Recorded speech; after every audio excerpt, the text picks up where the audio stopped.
Bonjour à toutes et à tous et bienvenue dans l'école du futur. Ravi de vous retrouver pour cette nouvelle saison. Voici le programme du jour. On va commencer par notre focus. En l'espace de quelques mois, Mistral AI s'est imposé dans le paysage de l'intelligence artificielle grâce à son dirigeant. Vous allez voir, un jeune entrepreneur atypique et souvent qualifié de génie. On découvre son portrait dans un instant. Et puis elle a une idée derrière la tech. Jeanne Dreyfus est avec nous. Bonjour Jeanne. Bonjour Philippe. Immense plaisir de vous retrouver pour cette nouvelle saison. C'était long cet été sans vous.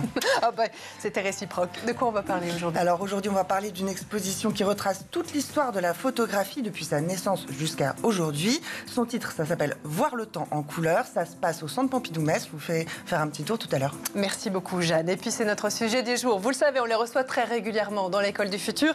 Comment se portent donc en cette rentrée 2024 les entreprises qui accompagnent nos enfants, nos étudiants, nos élèves aussi, ces entreprises qui font la richesse du secteur EdTech? Quelle est l'actualité aussi de ce marché qui ne cesse de se développer mais qui rencontre aussi parfois de temps en temps quelques difficultés? On va en parler avec nos invités. D'abord en duplex avec nous Yannick Raffnel. Bonjour Yannick, ravi de vous retrouver aussi. Bonjour, moi aussi. Ravi d'être avec vous pour ce matin, pour cette rentrée brûlante. Merci beaucoup Yannick. Je rappelle pour celles et ceux qui ne vous connaissent pas que vous êtes le président d'EdTech France et puis vous êtes accompagné aujourd'hui en plateau de Chloé Sulowski. Bonjour Chloé. Bonjour Philippe. Soyez la bienvenue sur le plateau de l'école du futur. Vous êtes chef de projet partenariat chez YouKnowWhy. De tout ça, on en parle dans un instant, juste après le focus. Il a lancé ce que certains appellent déjà le ChatGPT français. Il a même pour objectif de dépasser les ambitions de la plateforme américaine. En quelques mois seulement, il est passé d'un simple employé chez Google à l'un des entrepreneurs les plus prometteurs d'Europe. Focus aujourd'hui sur Arthur Mensch avec Jean Martineau. Nous, on aimerait beaucoup faire émerger un champion européen.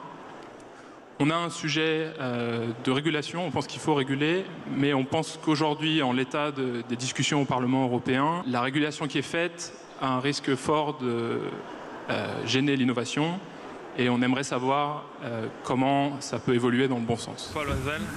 Sûr de lui et entreprenant face à Emmanuel Macron, Arthur Mensch est le visage de l'intelligence artificielle française.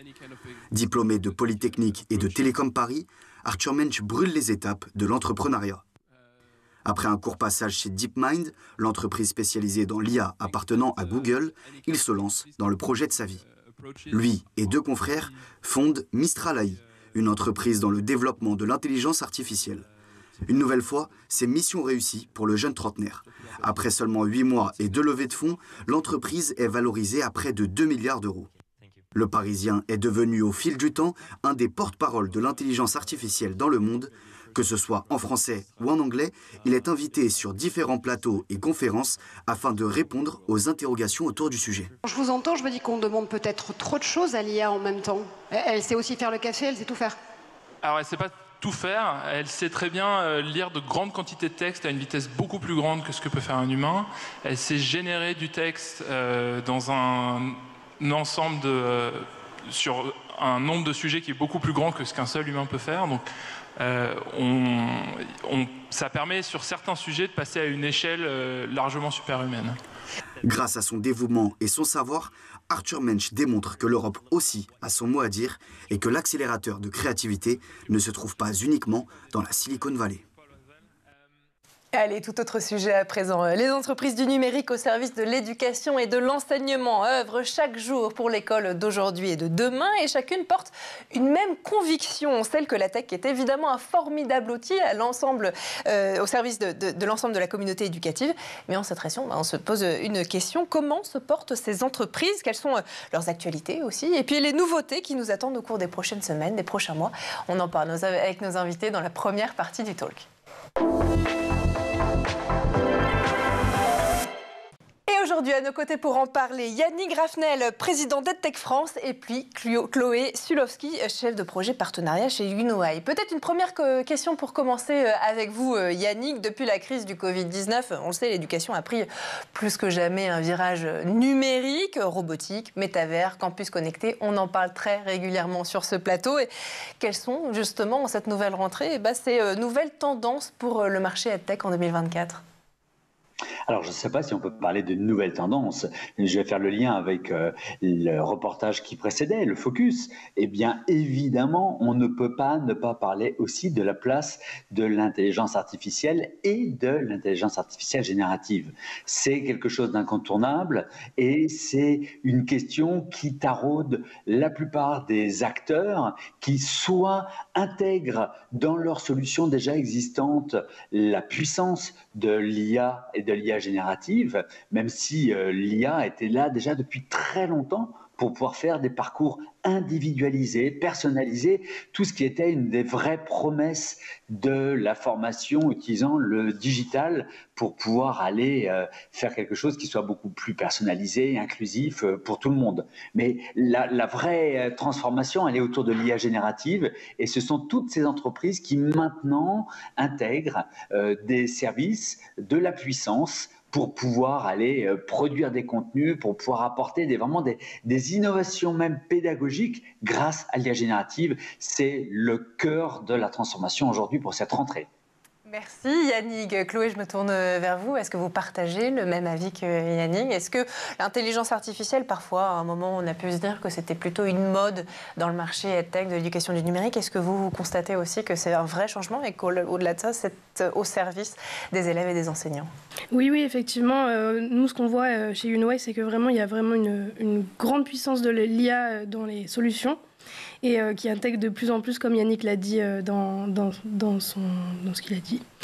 Et on voit aussi qu'au service de l'inclusion, donc comme il a répété, on a aussi d'autres solutions et d'autres dispositifs qui sont mis en place, notamment Nomade Éducation qui a fait appel à la Fédération hospitalière de France pour que tous les élèves restent scolarisés malgré leur hospitalisation. Donc c'est, je dirais, l'IA donc pour la rentrée et l'inclusion aussi. Très bien. Pour l'enseignement supérieur aussi, parce qu'on parle régulièrement du K-12, donc plutôt les jeunes enfants jusqu'aux adolescents. Mais Yannick, est-ce que vous avez un avis aussi sur les transformations de l'enseignement supérieur, l'intelligence artificielle aussi? Est-ce que le métavers va bouleverser encore l'actualité EdTech ou est-ce que finalement on n'en parle plus trop? Alors, pour être honnête, le métavers en tant que solution qui remplacerait vraiment le présentiel, on en parle beaucoup moins. Ce qui est beaucoup plus intéressant, c'est des dispositifs hybrides qui sont en train d'émerger avec des groupements d'écoles d'enseignement supérieur, de grandes écoles et même d'universités qui, de plus en plus, sont en train de construire quelque chose de beaucoup plus intelligent. Pourquoi? Parce qu'ils sont rentrés dans une logique non pas de remplacement dans le flot de ce qui s'était vécu au moment du Covid, où on passait du tout présentiel à une obligation de tout distanciel, mais à quelque chose qui s'appelle vraiment le blended learning, les modalités mixtes pour pouvoir aller construire des parcours dans lesquels on va aller choisir de rassembler les élèves, les étudiants en présentiel pour des choses pour lesquelles ce présentiel est irremplaçable et aller chercher du distanciel et aller chercher la puissance de la réalité mixte, de la réalité virtuelle pour pouvoir aller proposer des espaces d'échange, de discussion et d'expériences utilisateurs qui soient tout à fait positives pour des générations pour qui l'univers du jeu, l'univers vraiment de la gamification, du serious game est tout à fait intéressant. Donc on est dans quelque chose qui est beaucoup plus, on va dire, mesuré et réfléchi dans la façon d'aller concevoir ces dispositifs. Ça, c'est la vraie tendance de la rentrée. De plus en plus hybride, effectivement. Merci beaucoup Yannick. C'est aussi ce que vous constatez, Chloé, des mélanges entre les technologies et puis aussi un rapport clairement au présentiel et au papier peut-être, et un peu moins de numérique, ou en tout cas le numérique utile d'abord et avant tout. Oui, totalement. Et en plus, en priorité aussi sur l'éducation supérieure, évidemment. Ouais. Mais aussi, on voit sur beaucoup la prolifération de solutions qui sont là pour l'orientation des lycéens, qui n'étaient pas du tout présentes au début. Vrai. Et en fait, c'est très pratique. On ne se base plus sur l'avis d'une seule personne, une conseillère d'orientation, malgré qu'elle fasse bien son travail. Ouais. On peut avoir un suivi vraiment très personnalisé grâce à l'IA, grâce à plein d'algorithmes. Je pense par exemple à My Job Glasses ou à Hello Charlie, qui sont des solutions qui qui intègre vraiment les nouvelles technologies et de plus en plus aussi de personnalisation, et vous en avez parlé aussi Yannick, la gamification, c'est important. Yannick, je voulais parler aussi avec vous d'un autre enjeu, il faut qu'on le dise, on ne va pas se le cacher, qui agite les EdTech en ce moment, sans doute la situation politique, le manque de directives claires de la part d'un ministre, quand ministre il y aura, si ministre il y a quant à l'éducation numérique. Est-ce que, voilà, entre ça, la question des données des enfants, l'utilisation des écrans, l'ouverture des écoles publiques aux entreprises privées, et je sais que c'est un sujet qui vous tient à cœur, ou encore l'intelligence artificielle, qu'est-ce qui agite en ce moment les startups ? Ce qui est certain, c'est que nous avons besoin, la filière a besoin d'un véritable soutien. Aller dans la EdTech, c'est quelque chose qui nécessite de l'investissement, ne serait-ce qu'au niveau technique, et parallèlement à ça, par les transformations des pratiques pédagogiques. Pour ça, il faut qu'il y ait un modèle économique qui soit supportable par les entreprises, et ce marché a besoin d'être soutenu par l'État, c'est une évidence. Là, nous arrivons à un moment donné où beaucoup de très gros projets qui se sont mis en œuvre d'appel à manifestation d'intérêt sur les années précédentes sont arrivés à échéance. Et on arrive à vraiment un creux de vague. Et nous appelons vraiment le soutien de l'État pour poursuivre cet investissement afin de développer la souveraineté des usages des outils technologiques mis à disposition dans l'éducation et l'enseignement supérieur. Faute de quoi, eh bien, on sait très bien que cette filière ne va pas pouvoir continuer à se structurer, à se consolider, ce qui est absolument indispensable. Et il y a par exemple dans les tuyaux depuis 2 ans quelque chose sur lequel nous travaillons avec nos interlocuteurs de l'État, qui est le compte ressources, pour que les enseignants puissent avoir à disposition un volant financier qui leur permette de faire le choix des outils et de ne plus avoir à le payer de leur poche, tel que c'est pour beaucoup aujourd'hui. Et ce principe a été acquis, mais il n'y a toujours pas les budgets, il n'y a toujours pas les moyens de mise en œuvre. Et ça, c'est une attente très très forte de la part de la filière. Et c'est vrai qu'ils nous le disent, ils sont nombreux à le dire ici sur ce plateau régulièrement, les acteurs de la filière EdTech, à nous parler de ces problèmes économiques et d'un manque de marché, parfois de volonté politique, et vous en avez parlé. On continue tous les deux à en parler dans un instant, si vous voulez bien. D'abord, on va faire un petit tour du côté de la planète tech. Images et vidéos, c'est le Zap et c'est l'œil de Jean Martineau.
on est de retour toujours sur le plateau de l'École du Futur et en compagnie de nos invités en duplex, Yannick Raffnel, le président d'EdTech France, et en plateau, Chloé Sulowski, la chef de projet partenariat chez YouKnowHi. Avant de reprendre nos discussions, on va laisser place à la chronique de Jeanne Dreyfus qui a une idée derrière la tech. Jeanne, on part aujourd'hui pour la Moselle avec vous, puisqu'une exposition historique a lieu en ce moment même au centre Pompidou-Metz autour de plus d'un siècle de photographie. Absolument, et le titre de l'exposition, c'est « Voir le temps en couleur ». Le sous-titre, « Les défis de la photographie ». Alors qu'est-ce qu'on y voit ? Eh bien, les efforts acharnés des photographes qui, tout au long du 19e et du 20e siècle, ont travaillé pour fixer l'image sur le papier photographique depuis 1826, pour saisir l'instantané à partir de 1850, et enfin pour reproduire chacune des nuances, des couleurs du monde qui nous entoure à partir de l'année 1869. C'est un voyage en fait à travers toutes les révolutions techniques qui ont été accompagnées par des révolutions esthétiques que nous donne à voir cette expo. Alors justement, qu'est-ce qu'on découvre au gré de ces grands défis ? Eh bien, tout d'abord, les liens peu connus et très étroits entretenus entre dès les origines entre le médium photographique et la peinture. Une des premières salles montre un ensemble de tirages au charbon des chefs-d'œuvre de la Renaissance qui servaient aux artistes du monde entier qui ne pouvaient pas aller en Italie les voir, à copier les grands maîtres. Et dans cette salle, qui est un peu le compte Insta de la Minute Culture il y a 150 ans, il y a évidemment l'œuvre la plus photographiée de toute l'histoire. J'entends la Joconde. Absolument. Et dès 1855, la Joconde, c'est un hit. Mais ces premières photos n'étaient pas gagnées d'avance.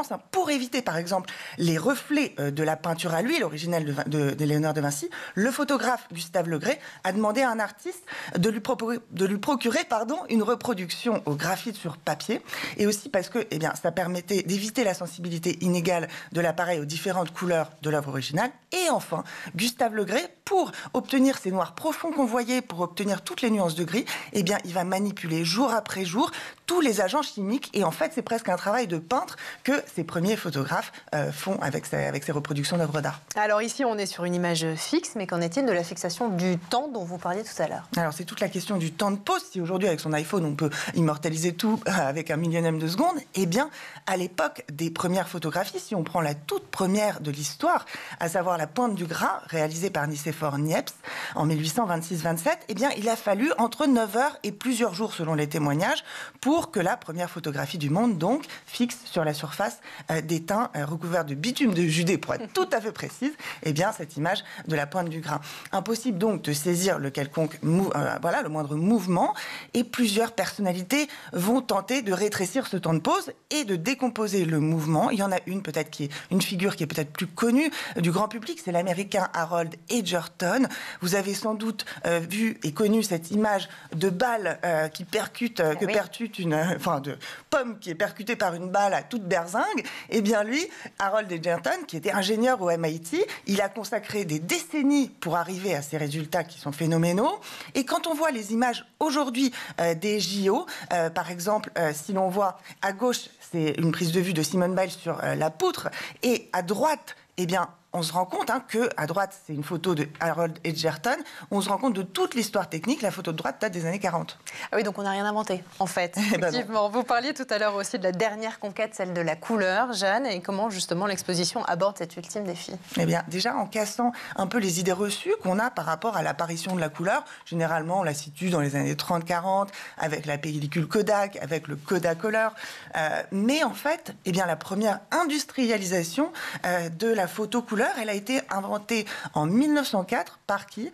Par les frères Lumière, eux qui ont inventé également le cinéma. Et donc, je finirai avec l'une des plus belles utilisations qui a été faite et dont on voit les exemples dans l'exposition de cette autochrome, invention donc des frères Lumière. C'est un projet qui a été développé par un homme.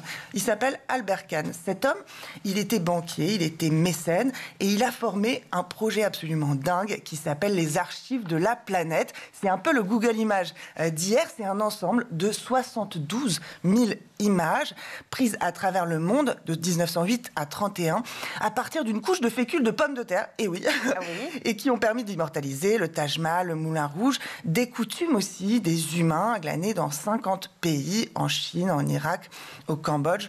Et bref, sa visée, en fait, elle, était grande et valeureuse. Il voulait, grâce à son projet, en fait, non seulement combattre la disparition des coutumes et des cultures qui étaient menacées déjà par la révolution industrielle, mais aussi combattre la guerre avec ceux qu'ils pensaient être le plus fort adversaire de la guerre, à savoir la connaissance de l'autre, grâce à ce Google Images d'hier. Bref, ça donne à réfléchir. Oui. Si vous voulez en tout cas passer par la Moselle, vous pourrez voir cette exposition jusqu'au 18 novembre 2024. Magnifique photographie en tout cas. Merci beaucoup, Jeanne Dreyfus, pour cette chronique. Et puis nous, on continue à parler de cette rentrée EdTech avec nos invités dans la deuxième partie du talk. Et on continue d'en parler avec nos invités. Yannick Raffnel en duplex avec nous, le président d'EdTech France, et Chloé Sulowski, chef de projet partenariat chez You Know Why. Alors, vous nous parliez, Yannick, il y a un instant, juste avant la chronique de Jeanne, de peut-être ce manque de volonté politique, malheureusement, pour accompagner les EdTech en France. Le risque, évidemment, et vous avez commencé à le dire, c'est qu'elles partent, ces entreprises, se développer à l'étranger, parce qu'on n'aura pas réussi, justement, à les aider à se développer aussi, à les retenir, ou qu'elles se fassent racheter par des internationaux. Est-ce que c'est quelque chose qui vous inquiète, Yannick ? Oui, c'est quelque chose d'inquiétant parce que pour la première fois là depuis 3 ans, il y a eu une inflexion des investissements, une inflexion des créations d'entreprises, et nous avons vu depuis le début d'année fleurir des dépôts de bilan ou des cessations d'activité, choses qui sont quand même des très mauvais indicateurs là dans un marché où on sait que de plus en plus les enfants, les adolescents, les adultes pour la formation professionnelle ont besoin de très bons outils pour pouvoir mieux apprendre, mieux se former, mieux se préparer aux transformations.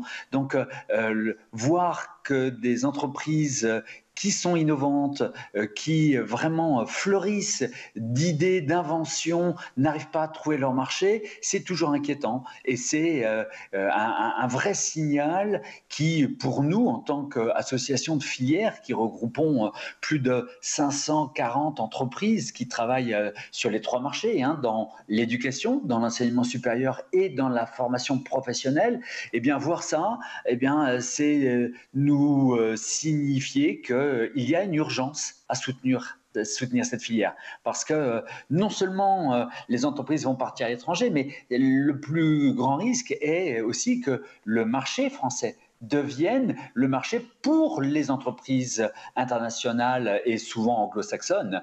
Et nous avons vraiment à lutter contre ça, parce que la façon de se former, la façon d'apprendre, c'est aussi porteur d'une dimension culturelle. On ne se forme pas, on n'apprend pas de la même manière, avec des mêmes référentiels, si on est américain ou français ou chinois. Et donc, défendre ce marché, c'est défendre les spécificités culturelles, et ça nous semble absolument indispensable.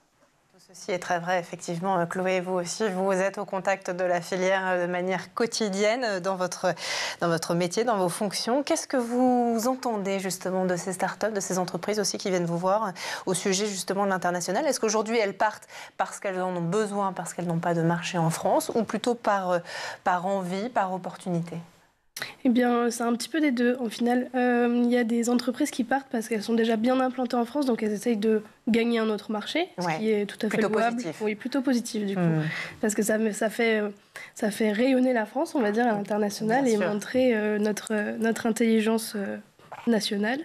Et aussi, c'est des entreprises qui partent pour des autres programmes qui sont peut-être plus larges et qui sont plus formateurs pour eux, puisque les marchés, notamment le marché américain, est beaucoup plus grand que le marché de la France. Ouais. Mais c'est un marché où il y a beaucoup plus de concurrence parce qu'il est plus vieux et il est plus construit.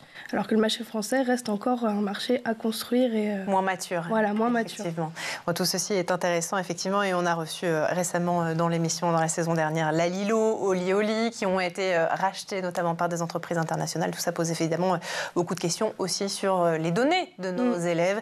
Et effectivement, mais on va s'arrêter là pour aujourd'hui. Certains entrepreneurs aussi, Yannick, qu'on reçoit ici, vous diront que le succès de la filière EdTech ne sont dus qu'au succès des entreprises de l'enseignement supérieur et de la formation, que le K-12, donc ces jeunes élèves dont on parlait tout à l'heure, est complètement mis de côté par les investisseurs, par aussi parfois le domaine public, les institutions. Qu'est-ce que vous leur répondez ? que oui, il y a un modèle économique qui est beaucoup plus facile à trouver sur la formation professionnelle, de toute évidence.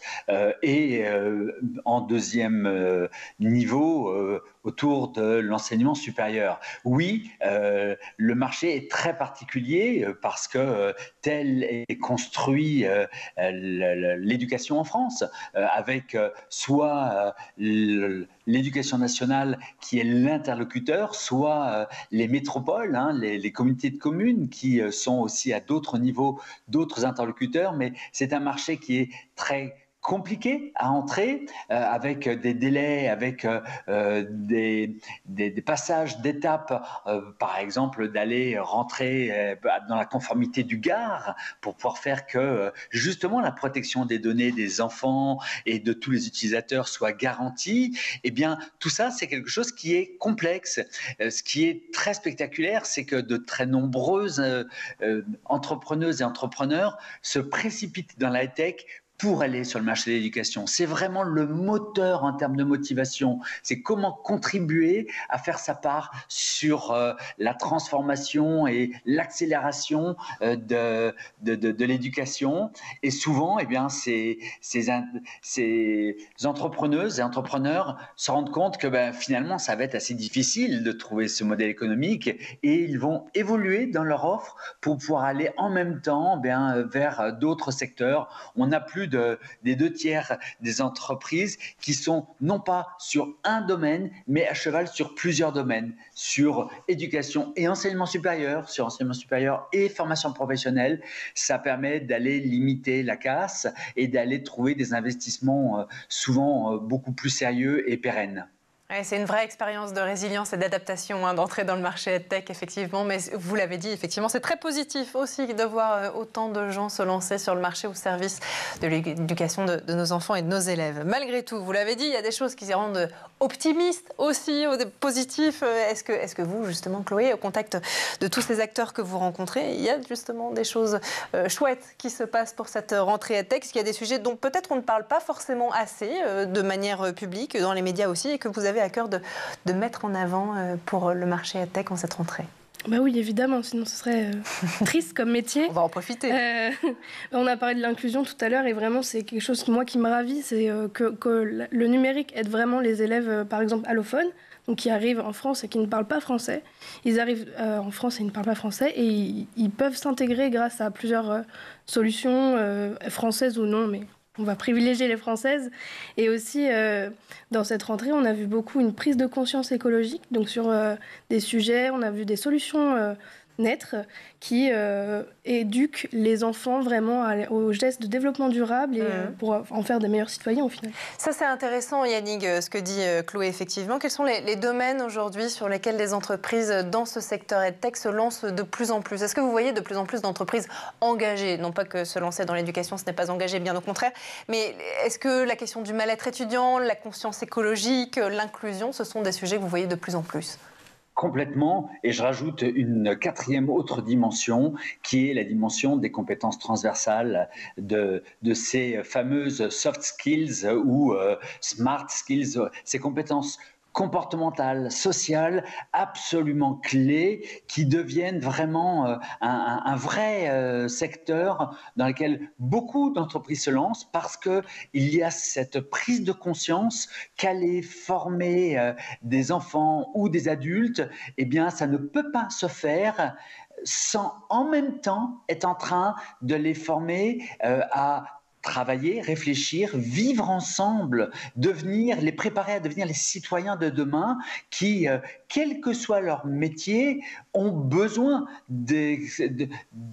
d'utiliser leur capacité d'expression, de communication, de créativité et évidemment apprendre ensemble, travailler ensemble parce qu'aucun des métiers n'isolera l'individu. Donc ça, c'est vraiment un domaine qui est en train de se développer très fortement aussi, et évidemment ces dimensions, moi que je regroupe aussi autour d'une autre qui est la low-tech, c'est-à-dire comment la technologie peut être frugale pour pouvoir permettre un développement plus grand économique et sans impact écologique négatif important. Et derrière ça, il y a aussi une dimension d'aller sur le marché de la francophonie, parce qu'il ne faut pas oublier que le continent dans lequel il y a le plus de locuteurs français, francophones, c'est l'Afrique, qui va ne pouvoir relever le défi de l'éducation, de la formation que grâce à la EdTech. Et évidemment, une EdTech qui est adaptée aux contraintes matérielles de l'Afrique. Donc là, il y a un énorme marché aussi et un énorme développement qui est en train de poindre. Merci beaucoup, en tout cas, à tous les deux. L'école de demain s'invente tous les jours sur School TV. Et grâce à vous, on a fait une petite analyse, une grande analyse même, de cette rentrée EdTech. Merci infiniment à tous les deux. Yannick Raffnel, je rappelle que vous êtes le président d'EdTech France. On vous souhaite tout le meilleur, en tout cas, pour cette rentrée. Revenez nous voir sur le plateau de l'École du Futur pour justement continuer à analyser les demandes et les besoins de ces entreprises qui font justement toute la beauté aussi de ce marché. Merci à vous aussi, Chloé Sulowski, chef de projet partenariat chez Unoway, d'avoir été parmi nous. Merci aussi à notre chroniqueuse Jeanne Dreyfus d'avoir été parmi nous. Merci à vous de nous avoir suivis. Et puis nous, on se retrouve dès demain, vous le savez, comme tous les jours sur School TV. Et d'ici là, passez une très bonne journée.